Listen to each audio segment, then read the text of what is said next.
संख्या का यही हाल रहा तो हमारे देश में भी तालिबानी ताकत जो है वो सर उठाएगी और अफगानिस्तान का हाल हो सकता है। नमस्कार, मेरा नाम है निखिल। आप देख रहे हैं न्यूज़ फॉर नेशन। बीजेपी के सहयोग कार्यक्रम में पहुंचे पर्यावरण मंत्री नीरज बबलू ने बड़ा बयान देते हुए कहा है कि भारत में भी जनसंख्या नियंत्रण कानून की आवश्यकता है। उन्होंने साफ तौर पर कहा कि अगर जनसंख्या नियंत्रण कानून नहीं आता है तो भारत में अफगान जैसी स्थिति बन जाएगी। साथ ही साथ उन्होंने कहा कि अगर जनसंख्या नियंत्रण कानून में देरी हुई तो यहाँ भी तालिबानी जैसी स्थितियाँ पैदा लेंगी, सर उठाएंगी। क्या कुछ कह रहे हैं नीरज बबलू, ये आप सुनिए।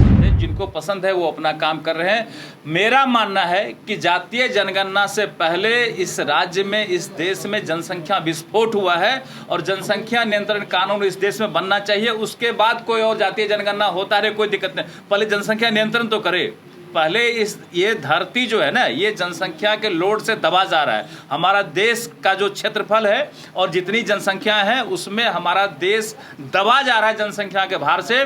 कोई विकास का काम संभव नहीं है अगर यही रफ्तार जनसंख्या का रहा। और मैं तो यहाँ तक कहना चाहता हूँ कि अगर जनसंख्या का यही हाल रहा तो हमारे देश में भी तालिबानी ताकत जो है वो सर उठाएगी और अफगानिस्तान का हाल हो सकता है। इसलिए सबसे पहले जनसंख्या नियंत्रण कानून बने, उसके बाद जो जनगणना करना करते रहे, हमें कोई आपत्ति नहीं। सर, एक और सवाल है सर। जेडीयू, बीजेपी ने सवाल खड़ा किया था कि जेडीयू में 3 पावर पोजीशन पे पार्टी बट रही है, लेकिन आज जेडीयू ने जो पोस्टर लगाया पार्टी कार्यालय के बाहर, सभी नेताओं का चेहरा गायब कर दिया, सिर्फ मुख्यमंत्री का चेहरा है। ये जेडीयू का अपना समस्या, इस पर हम लोग कुछ नहीं बोल सकते। जेडीयू का समस्या जेडीयू के लोगों से पूछ रहा है और समस्याएं जब कम हो जाएगी तो ऑटोमेटिक है कि भीड़ कम हो जाएगा, जब लोगों का समस्या का समाधान हो जाएगा।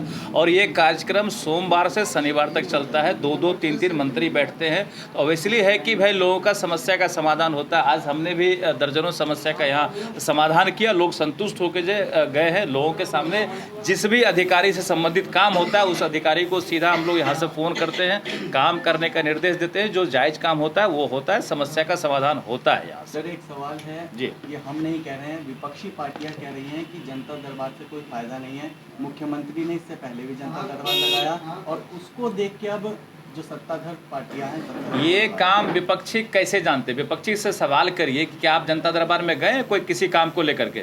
जनता दरबार में कोई पार्टी नहीं आता। जनता दरबार में जनता आती है अपने समस्याओं के समाधान को लेकर के, और जनता के समस्या का समाधान होता है, ना कि विपक्षी के समस्या का समाधान होता है। और विपक्षी के समस्या का समाधान कभी नहीं होगा, वो इंतजार करते रह जाएंगे, कभी उनको सत्ता पक्ष में आने का मौका नहीं मिलेगा। उनका सबसे बड़ा समस्या यही है और उनके समस्या का समाधान कभी नहीं होगा। उनकी संख्या काफी ज्यादा है सर, तो क्या लगता है उनके विधायकों को जनता दरबार लगाना चाहिए या लोगों की समस्या? बिल्कुल, जो लोग जनप्रतिनिधि हैं तमाम जनप्रतिनिधि को जनता दरबार लगाना चाहिए, क्योंकि जनता जिन्हें चुन के भेजती है, जवाबदेही देती है काम का, उनको काम करना चाहिए जनता का सुनना चाहिए और जनता के समस्या का समाधान करना चाहिए। और किसी पर फेंकने से काम नहीं चलता है कि मुख्यमंत्री लगाते तो क्या होता है, अब पार्टी में लगता है तो क्या हो। तुम लगा के करो भाई, तुमको भी तो मैंडेट मिला है, तुमको भी जनता चुन के भेजी, तुम भी लगाओ, तुम भी समस्या का समाधान करो। पता चले किसके यहाँ ज्यादा समस्या का समाधान होता है। उनका तो वो समस्या है नहीं, जनता के समस्या से मतलब नहीं, उनको खुद के समस्या का समाधान चाहिए, जो संभव नहीं।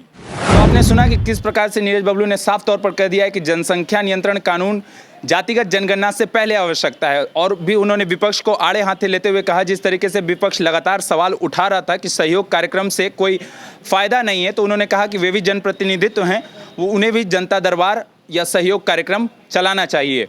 और भी अपडेट्स देंगे, बने रहिए न्यूज़ फॉर नेशन के साथ। धन्यवाद।